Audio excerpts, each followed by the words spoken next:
Земя герой, Българио, слава и чест, родино, на стари и млади, аз правя поклон в твоя чест. Българио, пламък в сърцето, родино на подвиг велик, земя на безсмъртни герой, аз правя поклон в твоя чест.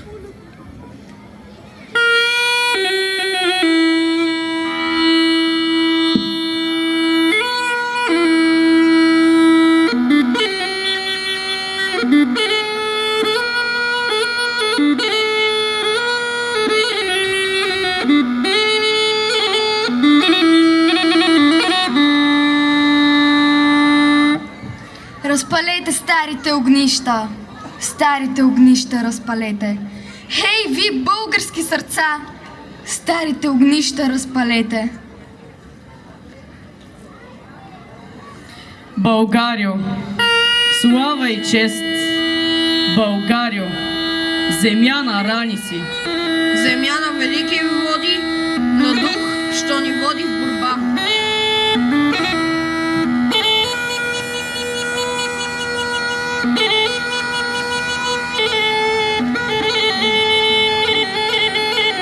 Я надуй, дядо Кавала, след теб да викна запея.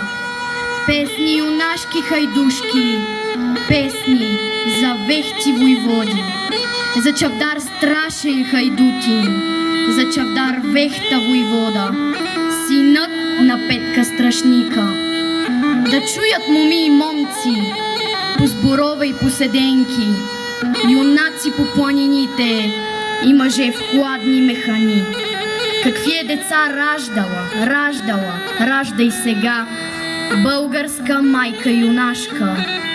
Какви е момци хранила, храни днес нашата земя хубава. Ах, че мен, дядо Додея, любовни песни да слушам, аз сам за тегло да пея, за тегло дядо Сиромашко и за своите си кахари черни ядове. Тъжно ми, дядо, жално ми, ала засвири, не бой се. Аз нося сърце юнашко, глас има меден загорски. Тако ме никой не чуе, песента ще се пронесе по гори и по долища. Горите ще я поемат, долища ще я повторят. И тъгата ми ще мине, тъгата, дядо, от сърце. Пък който иска да тегли, тежко му нима ще кажа. Юнакът тегло не търпи, ала съм думал и думам. Блазе му, който умее за чест и воля да масти, добро му добро да прави. Лошия с ножа по глава, пък ще си викна песента.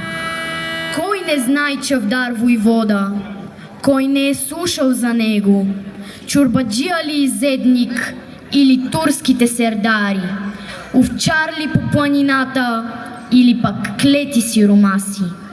Водил бе чавдар дружина, тък му до 20 години, и страшен беше хайдутин за чорбаджи и турци. Ала за клети сиромаси крило бе чавдар войвода. За той му пее песента на Странджа Баир гората, на Иримпирин тревата. Меден им кавал приглаша от Цариграда до Сръбско, и с ясен ми глас жатварка от Бяло море до Дунав по румелийски полета. Един бе чавдар войвода, един на баща и майка, един на вярна дружина. Мъничък майка остави, глупав от татка отдели. Без сестра чавдар, без братец, ни иде някой роднина. Един салвойка изедник и 9 дружина. Хлапак 12 годишен, овчар го даде майка му. По чужди врата да ходи, на чужд хляб да се научи. Но стоя чавдар, що стоял ми и от ден до пладня. И какво да ми спечели, голям армаган на майка, те с тежки думи отровни. Що ме си майко продала на чуждосело Аргатин, овци и кози да паса, да ми се смеят хората и да ми думат в очите. да имам баща войвода на толкозмина дружина, 3 кази да е наплашил да владей стара планина. А аз при войча да седя, при то сиромашки изедник, копилето му да бавя, час по час да ме нахоква.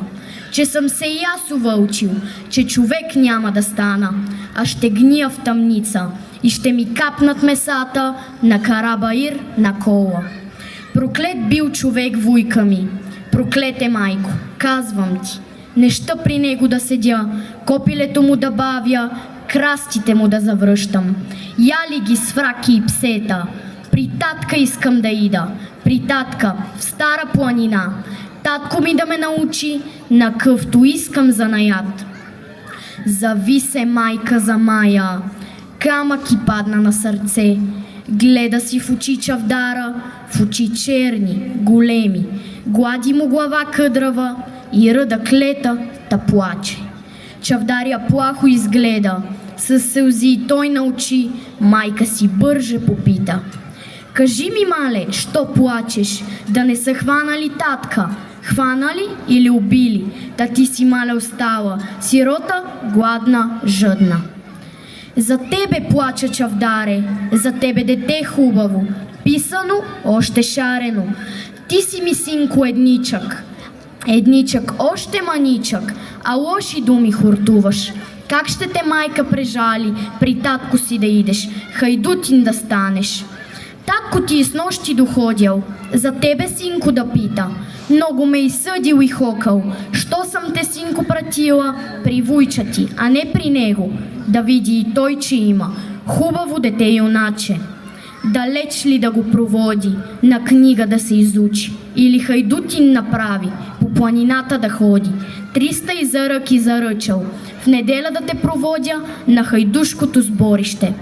Ще идеш, синко Чавдаре, едничко чедо на майка. Ще идеш утре при него, ала те клетва заклинам. Ако ти е мила майка ти, да плачеш, да искаш, с дружина да те не води, а далеч да те проводи, на книга да се изучиш, майци си писма да пишеш, кога на горбет отидеш. Рипна ми Чавдар от радост, че при татка си ще иде, страшни хайдути да види на хайдушкото сборище, а майка, ядна, жалостна, дете си мило прегърна и пак заръда заплака.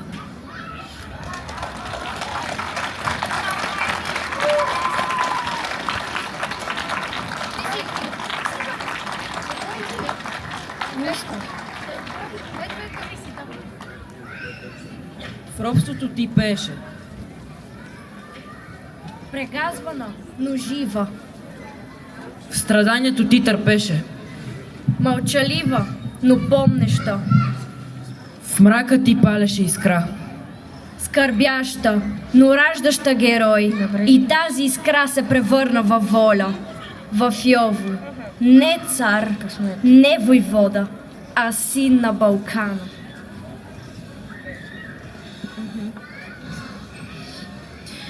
Даваш ли даваш, Балканджиово, хубава Яна, на турска вяра?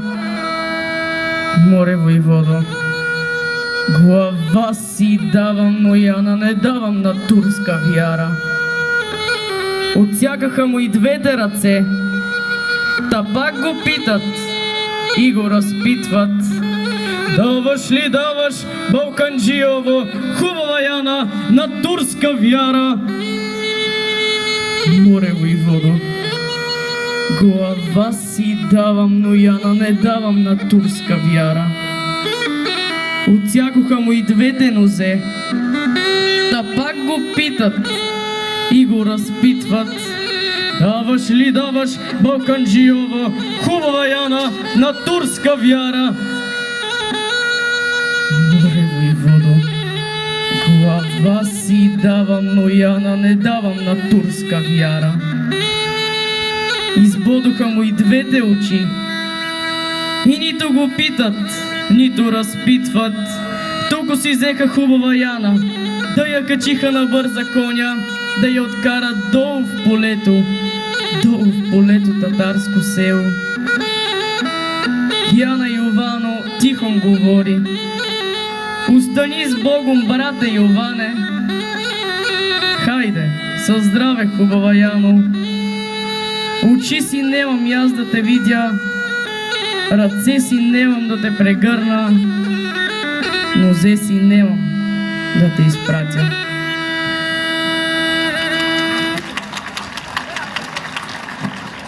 Ръцете му взеха, но не и достоинството.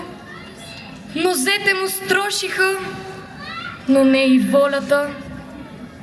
Тялото падна, но духът остана свободен. Историята помни много. Помни жестокостта в миналото. Помни майчините сълзи, скърбящата обич, братската саможертва. Помни храбростта и славния дух на онези, които проляха кръвта си заради тебе, Българио. Помни и само тя знае истината. Как за теб покладите горяха, как името ти с гордост те мълвяха. Там е апостола Васил Левски, сам срещу империята, с бесил пред очите и свобода в сърцето. Там е Паисий с перо вместо сабя и с огън, който буди народа. Там е Раковски, буря и зов за въстание. Те не поискаха живот, те поискаха свобода и я изписаха с кръвта си.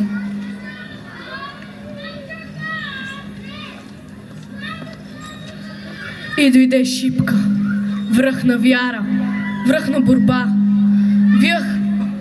връх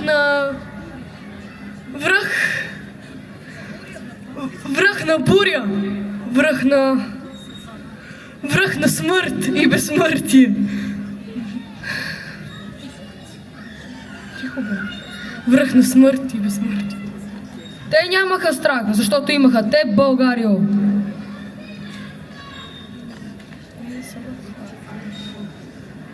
Величието не е в трона. Величието е в жертвата, в непреклонното не срещу робството.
Не, знамето не е просто плат.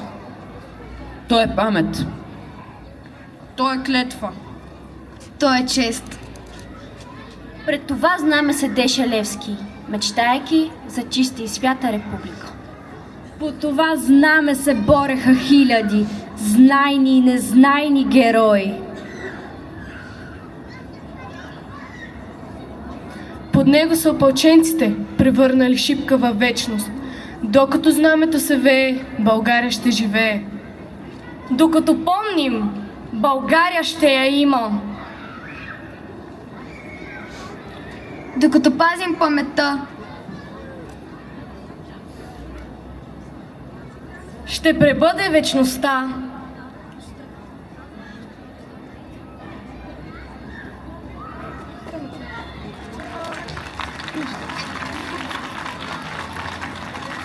Още веднъж аплодисменти за учениците от Средно училище Васил Левски, град Елин Пелин, с ръководител госпожа Таня Цанева.